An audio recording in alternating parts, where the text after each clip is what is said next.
Captain Jake Morrison stood in the observation gallery of the Galactic Council chambers. He watched as hundreds of alien representatives filled the massive hall below. 3 years had passed since humanity joined this ancient organization. 3 years of peace and cooperation. Jake thought about those years. Humans had shared their medical technology with species suffering from plagues. They had helped build stations for races that lacked resources. They had even sent their ships to protect trade routes from pirates. The galaxy had welcomed them with open arms. Lisa Carter walked up beside him. She was Earth's senior ambassador to the Council. Her face looked tired. "Something feels wrong today," she said quietly. Jake nodded. The emergency session was called with only 6 hours' notice. That has never happened before. Below them, the Council Prime called the session to order. Thexval was a tall Zenthari with blue skin and 4 arms. He had led the Council for 20 years. His voice echoed through the chamber. "We face a grave threat. The Crethean Empire has begun its expansion into the Outer Rim territories. 12 worlds lie in their path. We must decide how to respond." Jake leaned forward. He knew those 12 worlds. 4 of them were human colonies. A Vortan representative stood up. His scaled body gleamed under the lights. "The Crethean fleet numbers over 500 warships. No alliance can match that strength. We must negotiate." "Negotiate?" A smaller alien from the Pelthic species rose. "They have already destroyed 3 independent stations. They do not want to talk. They want to conquer." 8. The debate continued for an hour. Jake listened carefully. He noticed that no one mentioned which species owned the threatened worlds. That information was being kept quiet. Commander Ben Hughes joined them in the gallery. He was Jake's military advisor. "I checked the threatened worlds. I was in 9, he whispered. New Arizona, Columbia Station, Harmony, and Richmond are all ours. 8 other colonies belong to younger species. They, 47, Lisa's eyes widened. They are going to abandon those worlds. They would not do that, Jake said. But his stomach felt heavy. Thexval raised all 4 arms. The chamber fell silent. "We have a proposal from the senior members. To preserve the greater galactic community, we offer the Cretheans free passage through the Outer Rim. The 12 worlds in their path will be evacuated. We will not defend them." Shock ran through the chamber. Representatives from dozens of species began shouting. Jake felt his hands grip the railing. "This is madness." A delegate from one of the smaller species cried out. "Those are our people. Our homes." "The alternative is war," Thexval said coldly. "A war that will consume thousands of worlds. 12 worlds are a small price for peace." Jake activated his communicator. He needed to call Earth immediately. But Lisa grabbed his arm. "Wait," she said. "Let's see how they vote." The voting began. Each species had 1 vote based on their council membership level. The larger, older species had more weight in the final count. Jake watched the numbers appear on the holographic display. Humanity's vote came up. Jake prepared to cast it. But the system locked him out. "What is happening?" he demanded. Thexval looked up at the gallery. "Humanity's vote has been suspended for this matter. Ancient protocol allows the Council to exclude species less than 5 years old from decisions involving military force." "That is not right," Jake shouted. 4 of those worlds are ours. We have a right to defend them. You have no rights here beyond what the Council grants." Thexval replied. His voice was calm, almost bored. "You are too young to understand the complexities of galactic politics. We make this decision for your own good." Lisa started typing frantically on her datapad. Ben moved toward the exit.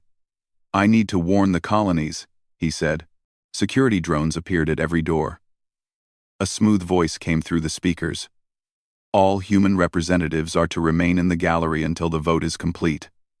This is for your safety." Jake felt rage building in his chest. They were prisoners. The Council was going to sacrifice human worlds, and humanity could not even protest. The vote continued.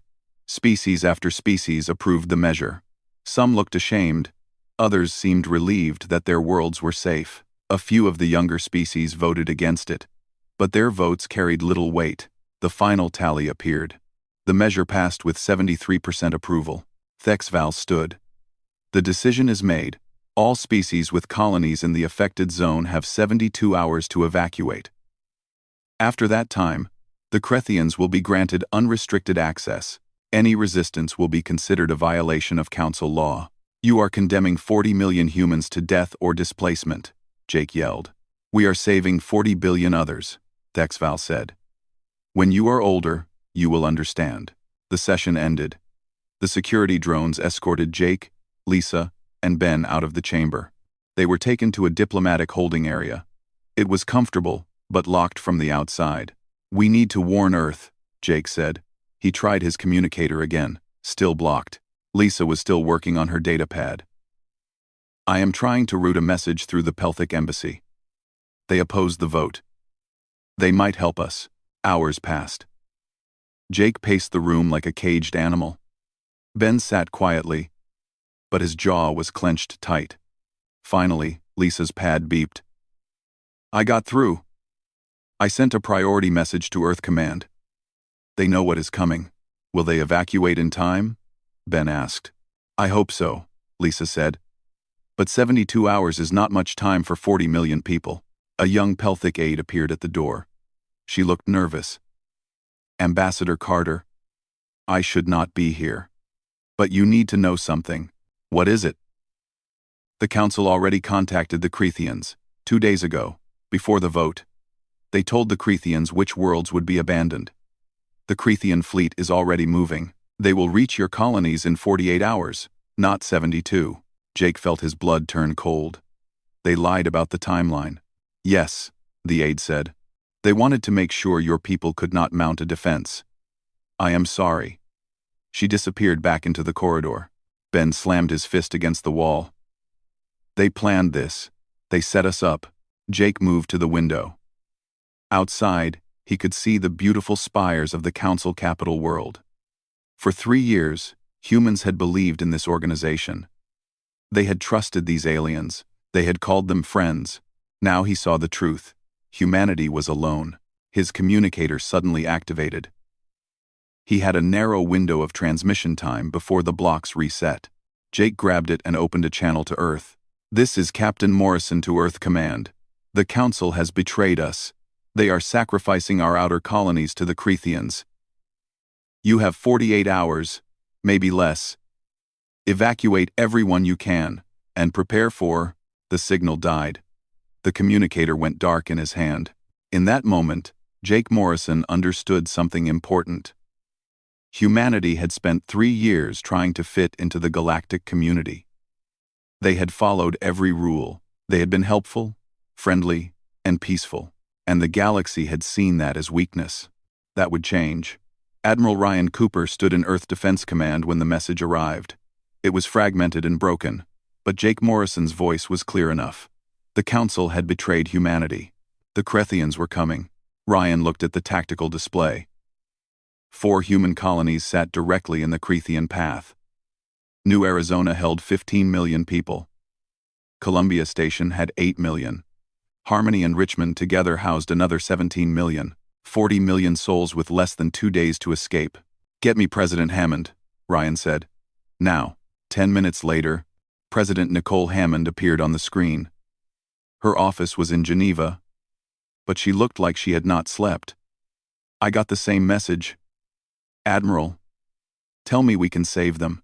We can try, Ryan said. But 40 million people in 48 hours? We will need every ship we have. Then use every ship we have, Nicole said. Her voice was hard as steel. I will not abandon our people, because some alien council decided we are acceptable losses. Ryan pulled up the fleet roster. Humanity had built ships for 3 years. Transport vessels, cargo haulers, and what the galaxy thought was a small defense fleet. The other species saw human ships as adequate, but nothing special. They were wrong. Mobilize everything, Ryan ordered his staff. Every transport, every freighter, every passenger liner. I want them heading to the outer rim within the hour. Dr. Amy Walsh entered the command center. She ran Earth's strategic operations. "Admiral, we have a problem. The Council is sending observers to each colony. They say it is to help coordinate the evacuation. They want to make sure we do not fight back," Ryan said. "Exactly," Amy replied. "They will be watching every move we make." Ryan thought for a moment. "Let them watch. We are following their timeline, right? We are evacuating peacefully." Amy smiled slightly. "Of course, Admiral." The next 30 hours were chaos. Human ships jumped into the outer rim systems in waves. They loaded colonists as fast as the transports could hold them, children crying, families rushing aboard with whatever they could carry. Nobody wanted to leave their homes. But staying meant death or slavery under the Creathians. Lieutenant Chris Parker coordinated the communications from Earth Command. His board lit up with thousands of messages. "Admiral, New Arizona reports they are at 80% evacuation. Columbia Station is at 90%. Harmony and Richmond are clear." "What about the other 20% from New Arizona?" Ryan asked. Chris checked his data. "They are in the outer settlements. The transport ships cannot reach them all in time. We are looking at about 1 million people stranded." Ryan's jaw tightened. "How long until the Creathians arrive?" "6 hours, sir." "And how long to evacuate the remaining million?" 12 hours. Minimum." The command center fell silent. Everyone knew what that meant. 1 million people would be left behind. The math was simple and brutal. Nicole Hammond's face appeared on the main screen. She had been listening. "Admiral Cooper, what are our options?" Ryan looked at the tactical display. The Creathian fleet was massive. 500 warships moving in perfect formation. According to all galactic intelligence, they were unstoppable. But galactic intelligence did not know everything about human ships. "Madam President, I can save them," Ryan said quietly. "But it will require us to break the Council's orders. It will require us to fight." "The Council betrayed us," Nicole said. "Their orders mean nothing now. Save our people, Admiral. All of them." Ryan nodded. "Yes, ma'am." He turned to his staff. "Activate Protocol Midnight. Recall all evacuation ships except those at New Arizona. Send the First Fleet to New Arizona immediately." Amy Walsh stepped forward. "Admiral, if we deploy the First Fleet, we reveal capabilities we have kept hidden for 3 years." "I know," Ryan said. "But we cannot leave 1 million people to die just to keep secrets." The Council observers sat on their ships near each colony. They watched the human evacuation with cool efficiency. They sent reports back to the Council chambers. Everything was proceeding as planned. The humans were complying like good children. Then the First Fleet arrived at New Arizona. 30 warships dropped out of jump space. They were not like the simple patrol ships humanity had shown the galaxy. These were different. Larger. Heavier. They moved with purpose and precision. The Council observer ship, crewed by Zenthari officers, immediately sent a transmission. "Human vessels, you are in violation of Council orders. This system has been ceded to the Creathian Empire. Withdraw immediately." Admiral Cooper's face appeared on their screens. "Negative. We have 1 million civilians still on the surface. We will not abandon them." "You have no choice," the Zenthari observer said. "The Creathian fleet will arrive in 5 hours.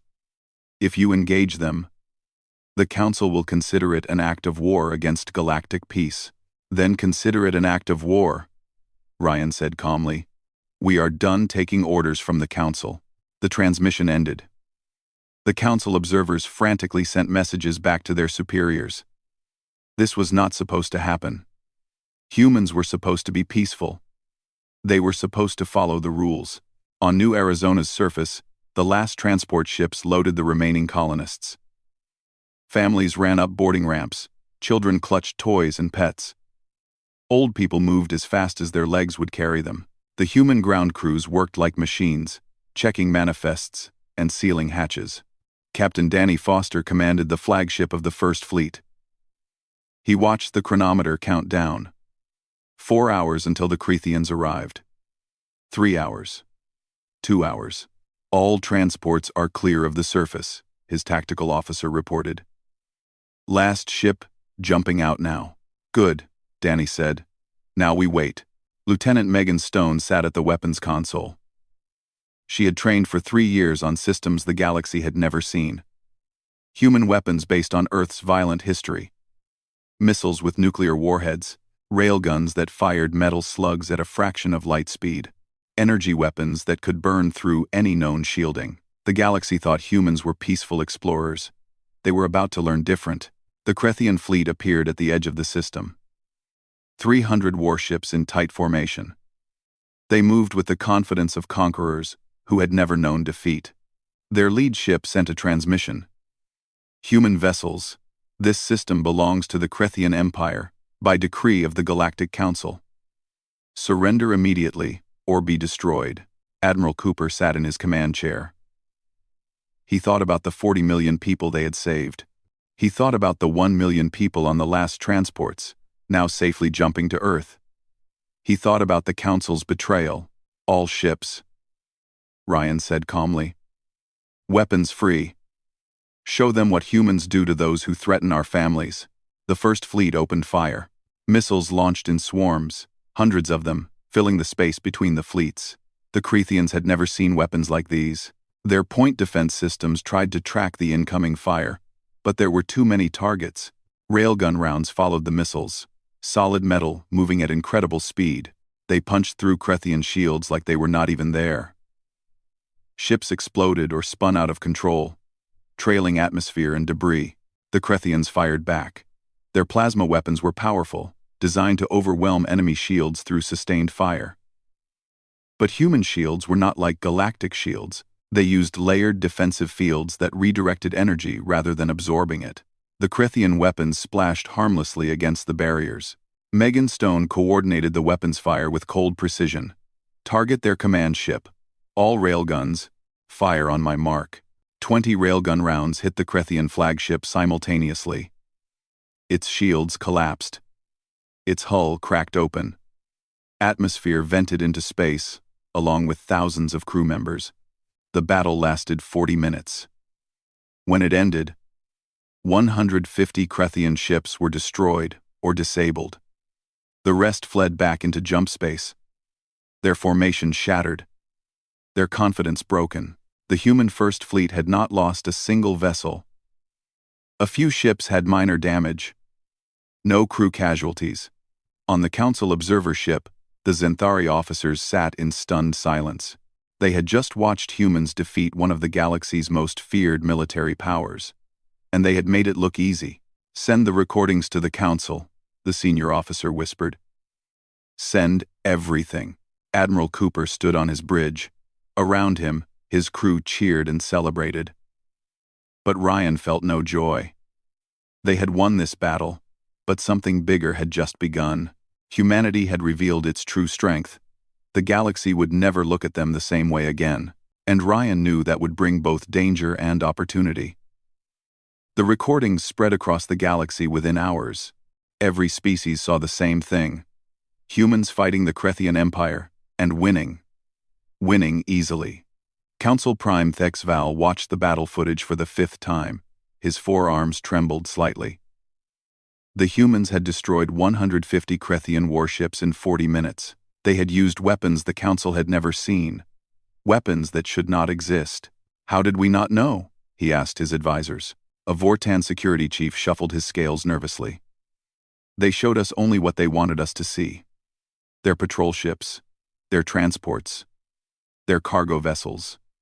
Everything seemed normal. Weak, even. They were hiding their true strength the entire time. Thexval said. 3 years. 3 years of smiling and helping and making friends. All while building a war fleet in secret. What do we do? Another advisor asked. Thexval stared at the frozen image on the screen. A human warship surrounded by destroyed Krethian vessels. We call an emergency session. We need to contain this before it gets worse. Across the galaxy, other species had different reactions. The smaller races, the ones without powerful militaries or council influence, watched the recordings with hope. For the first time in generations, someone had stood up to a major power and won. The Pelthic sent a secret message to Earth. Well done. You have our support.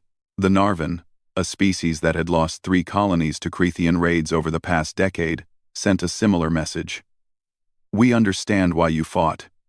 We would have done the same, but the larger species, the ones who controlled the Council, saw only danger. If humans could defeat the Cretheans, what else could they do? Who else might they fight? The Crethean Empire sent a formal declaration to the Council. The humans have committed an act of war. We demand the Council authorize a full response. The human homeworld must be punished. Jake Morrison and Lisa Carter were released from their holding area. They returned to their embassy to find it surrounded by both protesters and supporters. Some aliens shouted for human expulsion from the Council. Others cheered and asked how humanity had built such weapons. We need to address the Council, Lisa said, before this spirals out of control. They will not listen, Jake replied. They only called us in the first place because we were convenient. Small enough to push around, useful enough to exploit. Maybe, Lisa said. But we still have to try. The emergency council session began 2 days after the battle. Every species sent representatives. The chamber was packed.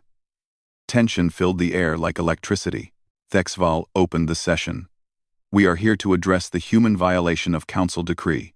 They engaged the Crethean fleet in direct combat, despite explicit orders to evacuate peacefully. A Crethean general stood.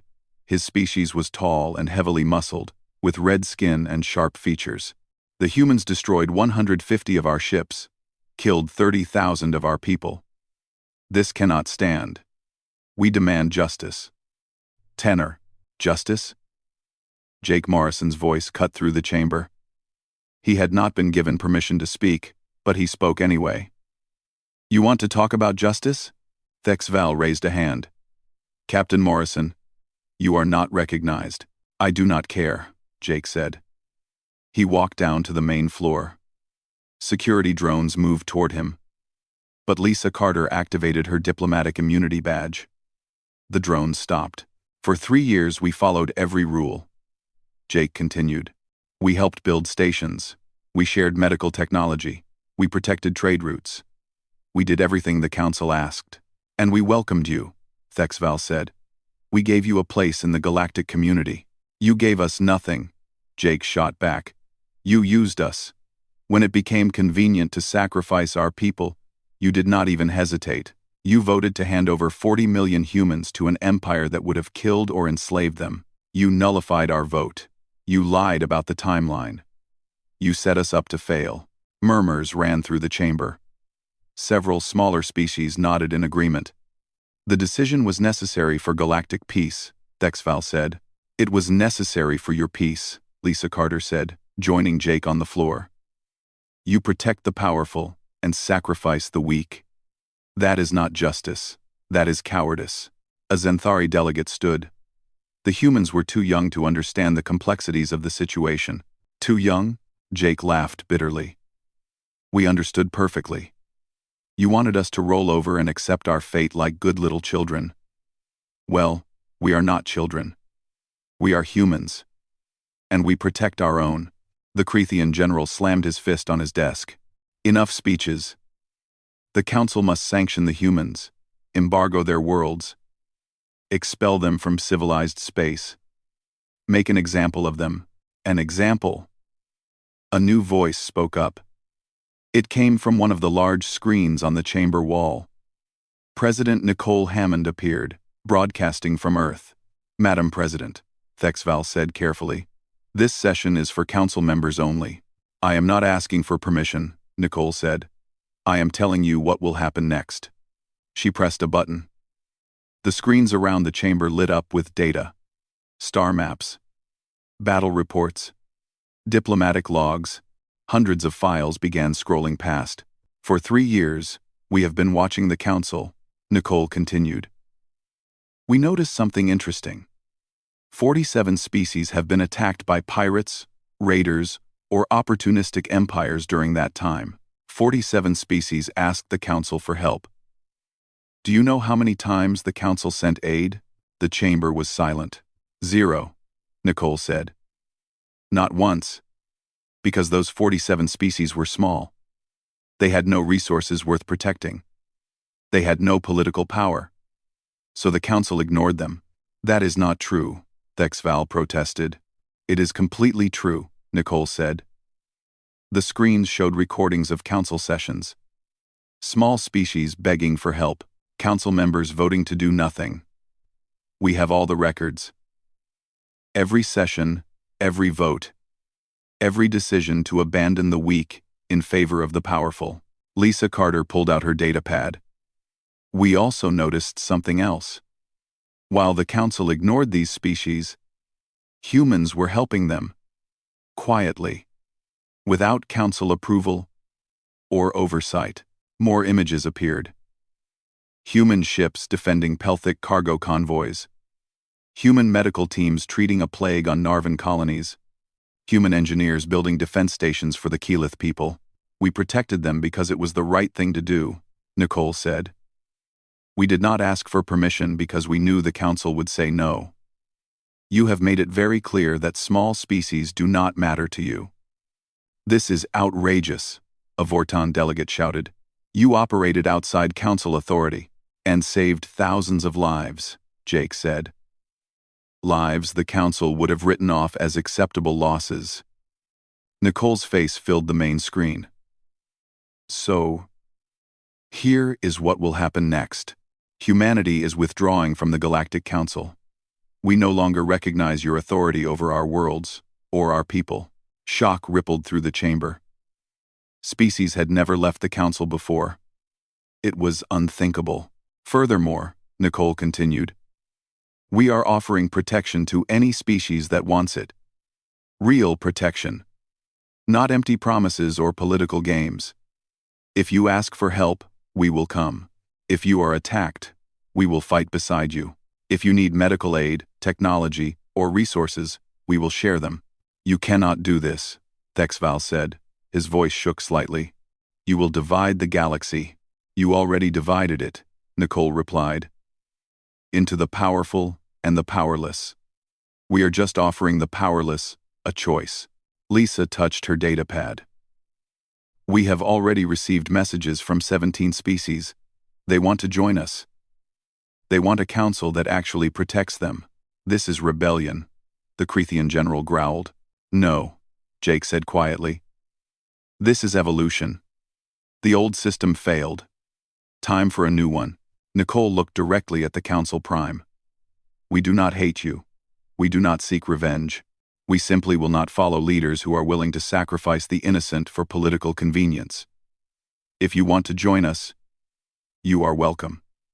As equals, not as rulers. And if we refuse? Thexval asked. Then we go our separate ways, Nicole said. But know this.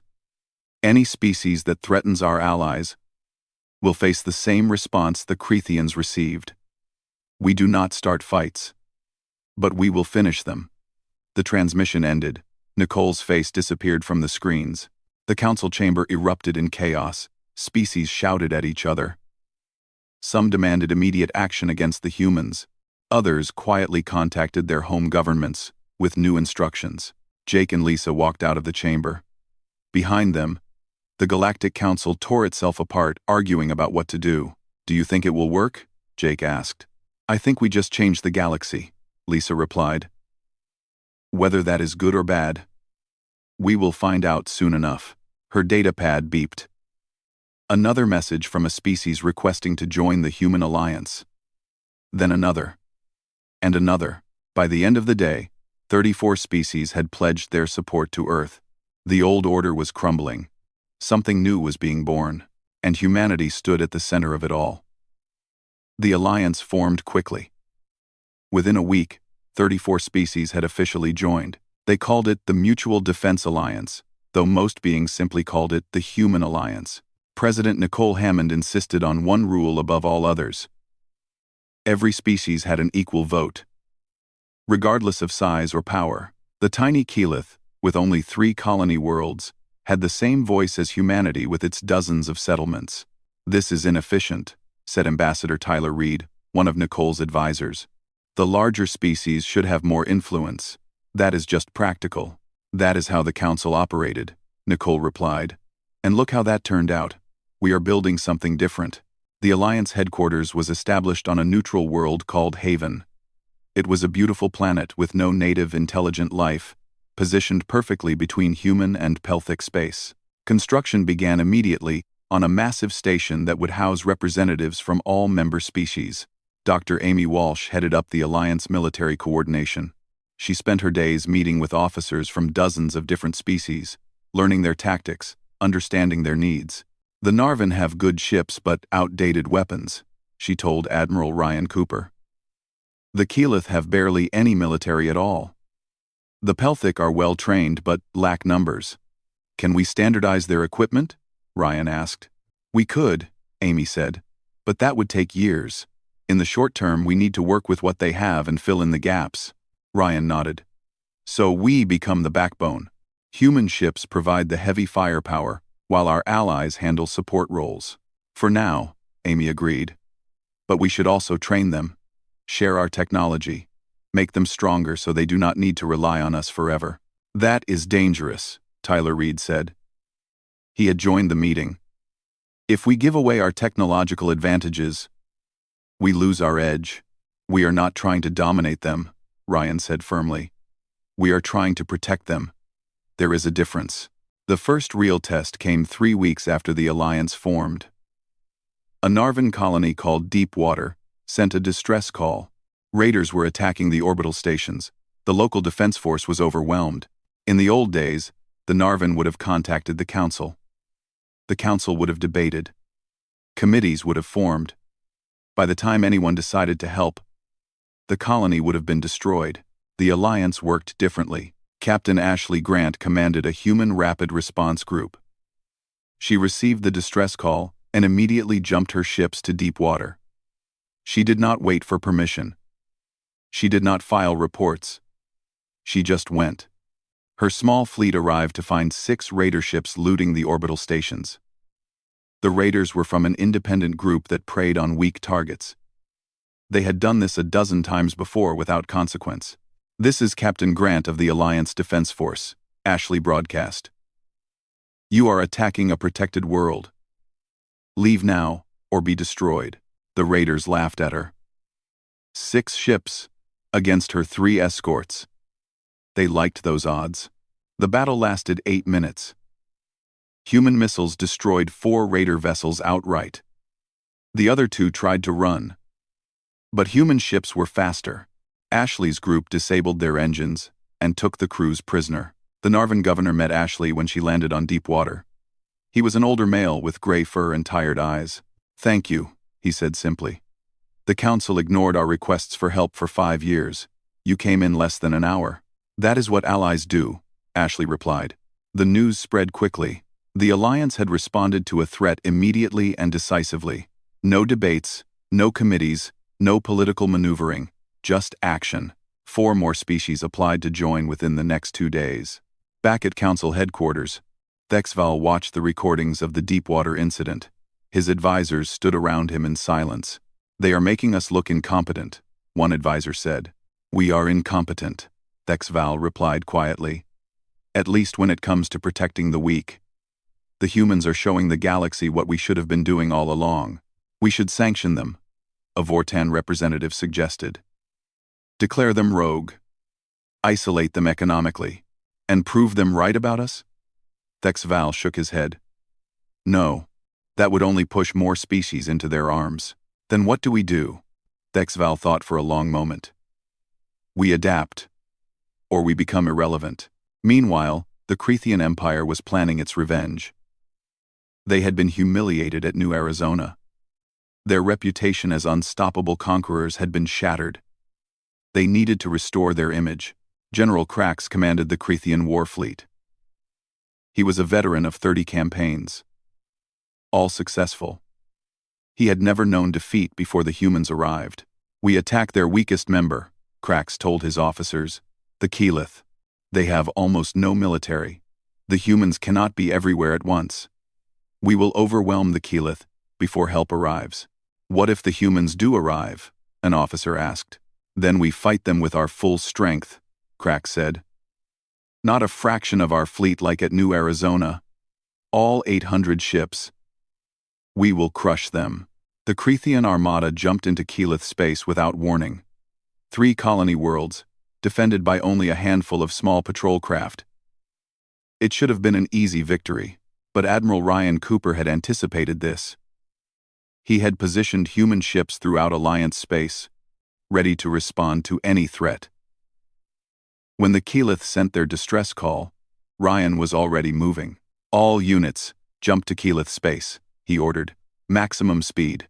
The human Second Fleet arrived 30 minutes after the Cretheans. 50 warships dropped out of jump space between the Crethean armada and the Keyleth colonies, but Ryan had also brought allies. 20 Pelthic destroyers. 15 Narvan cruisers. Even a small Keyleth defense group, rebuilt with human technology over the past 3 weeks. General Cracks, Ryan broadcast. You are in violation of Alliance space. Withdraw immediately. You are outnumbered. Cracks replied. His 800 ships dwarfed the Alliance force. Surrender or die. We gave you a chance, Ryan said. He closed the channel and looked at his tactical officer. All ships, weapons free. Coordinate with our allies. Show them how we fight together. The battle was different from New Arizona.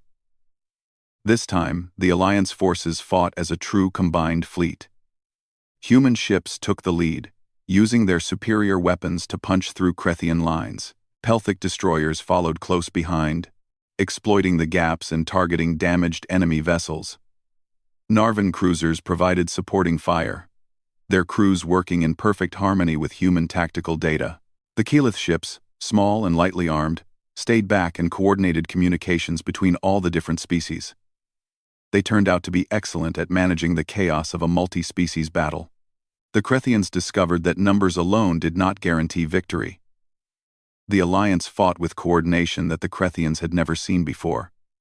Every ship knew exactly where to be and when to fire. There was no confusion, no hesitation. After 2 hours, General Cracks ordered a retreat. He had lost 300 ships. The Alliance had lost 18, mostly Narvan and Pelthic vessels that had taken hits meant for human ships. Ryan watched the Crethean fleet jump away. Then he opened a channel to all Alliance vessels. Well done, he said simply. All ships that took damage, fall back for repairs. The rest, maintain defensive positions around Keyleth space. The Keyleth governor sent a message from the surface. She was crying. You saved us. All of you. We thought we would die today. No one dies alone anymore, Ryan replied. That is what the Alliance means. News of the victory spread across the galaxy faster than the first battle. This time it was not just humans defeating a major power. It was multiple species working together, protecting the smallest among them.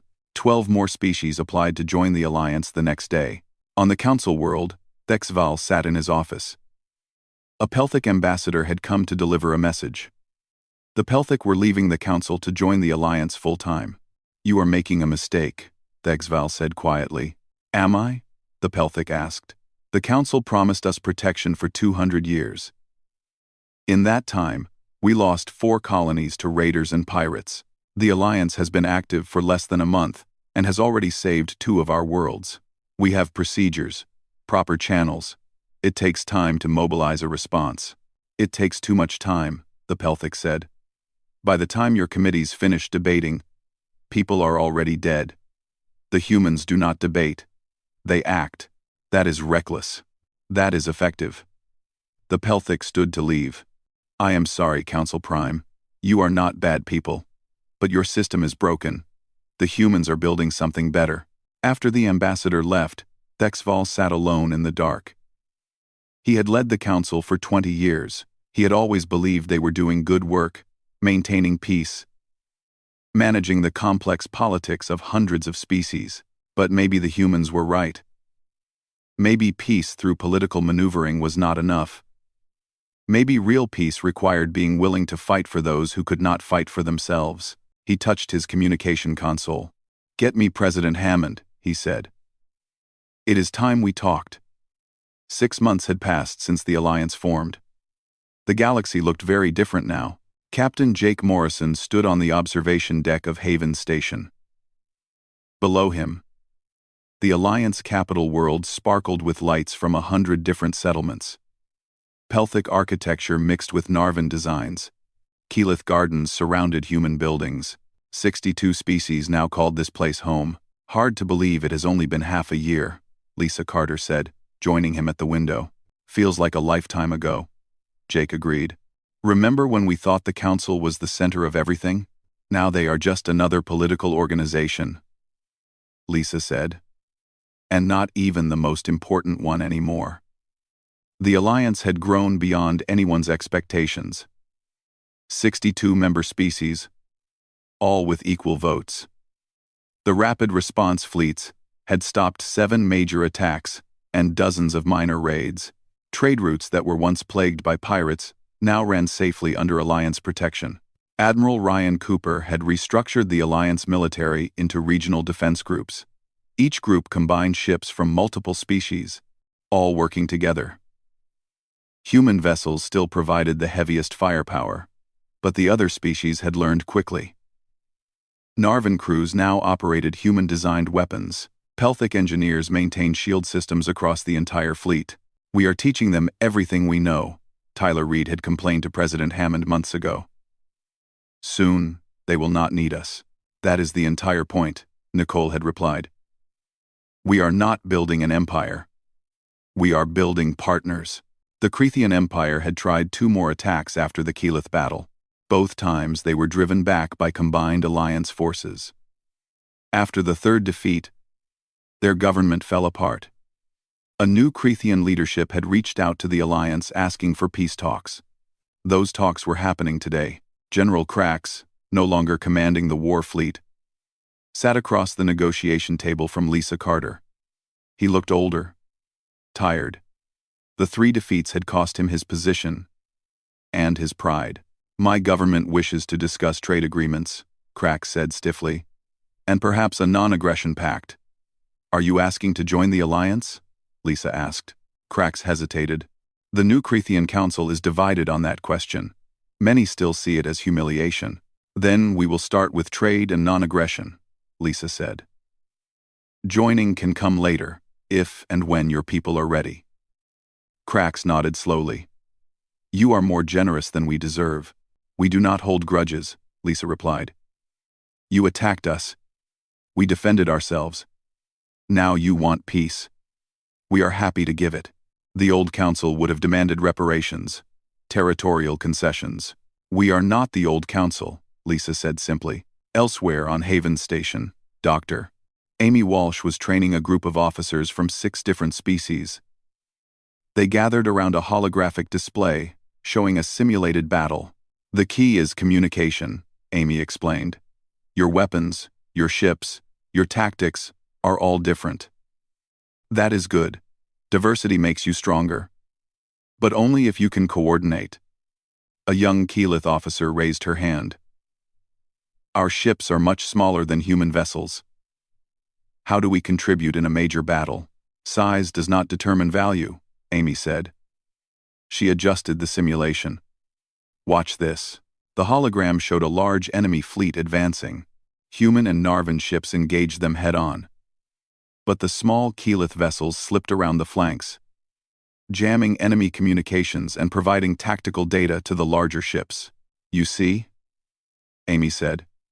"The big ships get the glory, but the small ships make victory possible. Everyone has a role. Everyone has a role." The Keyleth officer smiled. It was the first time Amy had seen her look confident. Back on the council world, Thexval prepared for a historic announcement. He had spent months convincing the council members that change was necessary. It had not been easy. "If we join the Alliance, we lose our status," a Vorton representative had argued. "We become equals with species that should be beneath us. And if we do not join, we become irrelevant," Thexval had replied. "The Alliance now has more members than the Council. More military strength. More economic power. We can either adapt or fade away. Now he stood before the full Council Assembly. I propose that the Galactic Council formally dissolve and its member species individually apply to join the Mutual Defense Alliance. The chamber erupted in shouts and arguments. Some species cheered. Others protested angrily. "This is surrender," someone yelled. "This is survival," Thexval said calmly. The old system failed. We prioritized politics over protection, power over justice. The humans showed us a better way. I say we take it. The vote took 3 hours. When it finished, 41 council species voted to dissolve and join the alliance. 18 voted to maintain the council as an independent organization. 6 abstained. President Nicole Hammond received the news in her office on Earth. She smiled slightly. "They are coming around," she said to her advisors. "Should we make them wait?" Tyler Reed asked. "Make them prove they are serious?" "No," Nicole said. "We welcome them immediately. As equals. Just like everyone else. Even after they betrayed us?" "Especially after they betrayed us," Nicole said. "Forgiveness is stronger than revenge." The integration took weeks. Former council species sent representatives to Haven Station. They learned the Alliance Charter, which was remarkably simple compared to the thousands of pages of council regulations. Rule 1 was that all members had equal votes. Rule 2 was that the Alliance would respond to any threat against any member. Rule 3 was that member species would contribute according to their ability but receive protection according to their need. Rule 4 was that disputes between members would be resolved through mediation, not force. That was it. 4 rules. Everything else was handled through democratic votes and committee work. "It is so simple," a Zenthari representative said to Jake Morrison. "How does this work better than our old system?" "Arfa. Because it is simple," Jake replied.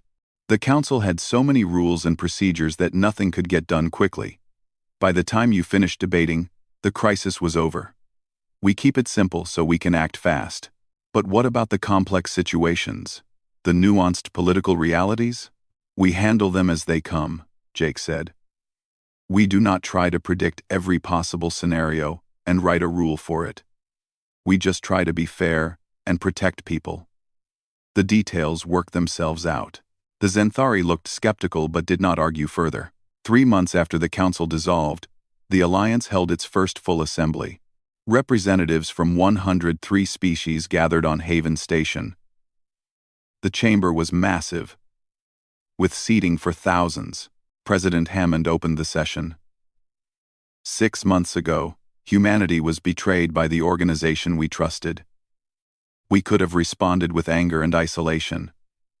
Instead, we chose to build something new, something better. She gestured to the crowded chamber. "Look around you. 100 different species, different biologies, different cultures, different languages, but one shared belief, that the strong should protect the weak, that all lives matter equally. That justice is more important than politics. The old council is gone," Nicole continued. "But many of its former members are here today. Not as our rulers, but as our partners. We welcome them not despite our history, but because of it. They learned. They changed.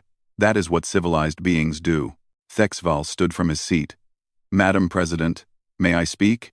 Nicole nodded. Thexval walked to the center of the chamber. 6 months ago, I made the worst decision of my career. I voted to sacrifice 40 million humans to preserve galactic peace. I told myself it was necessary, that it was for the greater good. He looked at Jake Morrison. Captain Morrison told me I was wrong. He said it was cowardice. He was right. The chamber was silent. "I have led governments for 30 years, Thexval continued. I thought I understood politics. I thought I understood how the galaxy worked. But the humans taught me something I should have known all along. Real leadership is not about managing politics. It is about protecting people. All people. Not just the powerful ones." He turned to face the full assembly. "The council failed because we forgot that basic truth. The Alliance succeeds because it remembers it. I am honored to be a member, not a leader." just a member. Equal to everyone here. Applause filled the chamber. Not just from humans, but from dozens of species. Admiral Ryan Cooper watched from the military section. Beside him sat officers from 40 different species, all wearing Alliance uniforms. They had been training together for months, learning each other's tactics, building trust. "Do you think it will last?" a Pelthic commander asked him quietly. "I think it will last as long as we remember why we built it," Ryan replied. "The moment we start acting like the old council, putting politics before people, we will fail. But as long as we stay true to the principles, we will be fine." Later that day, Jake Morrison gave a speech to a group of new Alliance recruits, young beings from a dozen species, all eager to serve. "You are joining the Alliance Defense Force," he told them. "Your job is simple. Protect people. All people. It does not matter if they are from your species or another. It does not matter if they are rich or poor, powerful or weak. You protect them all equally." "What if we are outnumbered?" a recruit asked. "What if the enemy is stronger?" "Then you fight anyway," Jake said. "Because the people counting on you do not care about odds or politics. They just need someone to stand between them and danger. That someone is you." The recruits stood straighter. They understood. That night, Jake stood on the observation deck again. Lisa joined him. "The council betrayed us," Jake said quietly. 6 months ago, I hated them for it. "And now?" Lisa asked. "Now I am grateful," Jake said. "If they had not betrayed us, we never would have built this. We would still be following their rules, playing their games. The betrayal forced us to find a better way." "Do you think they planned it?" Lisa asked with a slight smile. "No," Jake laughed. "They are not that smart. They just made a mistake. A big one. And we turned it into an opportunity." Below them, Haven Station glowed with life. 100 species living together, working together, protecting each other. It was not perfect. There were still arguments and disagreements and cultural misunderstandings, but it was better. Much better than the old way. The galaxy had changed. Not through conquest or force, but through example. The humans had shown everyone that strength without justice was just tyranny, and that real peace came not from political maneuvering, but from the simple act of protecting those who could not protect themselves. The Council had betrayed humanity, and humanity had given them a new command, a better one. Protect everyone, fight for justice, stand together. Simple rules for a better galaxy.